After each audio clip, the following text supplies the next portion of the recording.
बिहार की सियासत में इस वक्त गर्मी बढ़ी हुई है। बिहार विधानसभा में बीजेपी कर सकती है बड़ा खेल। 12 विपक्षी विधायकों की जा सकती है सदस्यता। सूत्रों के हवाले से खबर, 2 साल पुराने मामले में हो सकता है बड़ा एक्शन। विधानसभा की अनुशासन समिति कर सकती है कार्रवाई। 40 विधायकों की सदस्यता को लेकर कार्रवाई मुमकिन है। सूत्रों के हवाले से यह खबर सामने आ रही है। तो बीजेपी बड़ा खेल करेगी और यह खेल क्या हो सकता है, किस तरीके से इस पूरे मामले से समीकरण बदल जाएंगे, इस पर भी हम नजर डालते हैं। तो जरा देखिए ध्यान से कि क्या है यह पूरा मामला। तो अगर फ्लोर टेस्ट होता है तो बीजेपी बड़ा कदम उठा सकती है। वो क्या बड़ा कदम होगा? विपक्ष के 12 विधायकों की सदस्यता खत्म की जा सकती है। सूत्रों के हवाले से यह जानकारी निकलकर सामने आ रही है। 2 साल पहले 12 विधायकों ने विधानसभा में बहुत बड़ा हंगामा किया था, उससे जुड़ा यह मामला है और सभी विधायक विधानसभा अध्यक्ष की कुर्सी के ऊपर चढ़ गए थे, जिससे यह हंगामा खड़ा हो गया।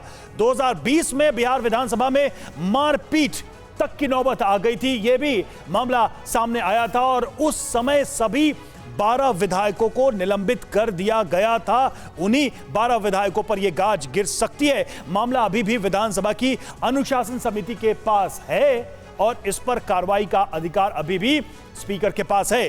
जरूरत आने पर अनुशासन समिति 12 विधायकों की सदस्यता खत्म कर सकती है। तो अगर ऐसा होता है कि फ्लोर टेस्ट होता है तो यह बड़ा कदम भी उठाया जा सकता है और यह एक बड़ा खेल हो सकता है। जिन 12 विधायकों की सदस्यता जाने पर तलवार लटक रही है, उनमें कुछ के नाम हम आपको जल्दी से बताते हैं। कौन कौन से विधायक हैं? भाई वीरेंद्र, विधायक आरजेडी, सुधाकर सिंह, विधायक आरजेडी, मुकेश रोशन, विधायक आरजेडी, सत्येंद्र यादव, विधायक सीपीआई-एमएल, ये सभी विपक्ष के विधायक जिन पर हंगामा करने का आरोप, और अख्तरुल इस्लाम शाहीन, विधायक आरजेडी, रणविजय साहू, ये भी आरजेडी के विधायक, सतीश कुमार, ये भी आरजेडी के विधायक। 12 विधायकों के नाम हम बता रहे हैं आपको जिनके ऊपर यह कार्रवाई हो सकती है। रुपेश, अगर ये 12 विधायकों पर कार्रवाई हो भी जाए तो क्या बड़ा फर्क पड़ सकता है?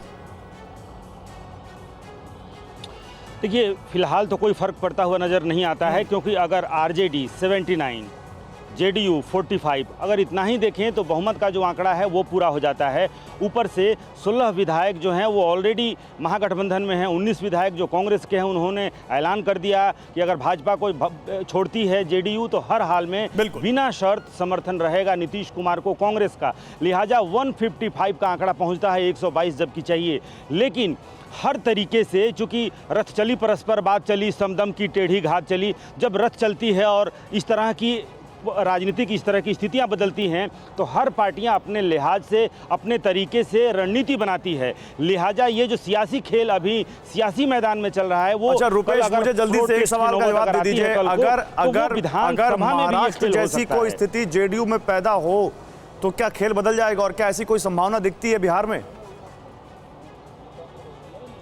देखिए, चर्चाएं बहुत तरह की हैं। इसके पहले भी जब चर्चा हो रही थी कि नीतीश कुमार फिर से एक बार पलटी मार सकते हैं, कुछ ही महीने पहले इस तरह की चर्चा हो रही थी, तो कांग्रेस ने पटना के एक बड़े होटल में 12 कमरे बुक करा रखे थे उस वक्त भी। आज भक्त चरण दास भी यहाँ पहुँचे हैं, तो कहीं ना कहीं सबसे ज़्यादा इस बात की आशंका कांग्रेस को रहती है, झारखंड से लेकर यहाँ तक और देश में कई जगहों पर, कि क्या उनके विधायक एकजुट रहेंगे। कांग्रेस के सामने सबसे बड़ी चुनौती रहती है अपने विधायकों को एकजुट रखने की। लिहाजा देखिए, यहाँ पर अंदर खाने सबकी मीटिंग हो रही है। बीजेपी अभी तक शांत है, कोई बैठक नहीं कर रही है, रणनीतियां जरूर बन रही हैं। एक तरफ रणनीतियां बन रही है, वहीं दूसरी तरफ बीजेपी और जेडीयू के तमाम नेता जो हैं वो मुंह पर ताला लगाए हुए हैं। हमारे साथ कुमार विक्रांत भी जुड़े हुए हैं, लेकिन सबसे पहले आमोद के पास चलेंगे। आमोद, क्या खबर मिल रही है, क्या स्थितियां बनती जा रही है? बीजेपी के कोई भी नेता कुछ भी कहने से बच रहे हैं और यहां हम जेडीयू की तरफ से भी सुन रहे हैं, जेडीयू की जो प्रवक्ता है वो कह रहे हैं सब ठीक है, कोई दिक्कत नहीं, ये सब मीटिंग्स बहुत सामान्य है, बहुत नॉर्मल है। क्या नॉर्मल है सब?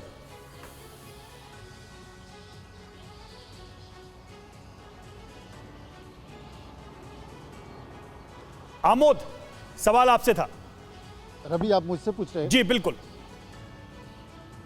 बिल्कुल। देखिए, चीज़ें नॉर्मल नहीं है, ये बात जगजाहिर है, और चीज़ें नॉर्मल होती तो इस बात आज बैठक बुलाने की ज़रूरत नहीं पड़ती। कल जिस तरह से वहाँ ललन सिंह ने बयान दिया और जिस तरह से उन्होंने कहा कि आरसीपी सिंह ने जो बयान दिया था उसको लेकर उन्होंने गृहमंत्री को भी आड़े हाथों लिया, तो ये कोई सामान्य बात नहीं है। जेडीयू और बीजेपी के बीच सब कुछ सामान्य नहीं है।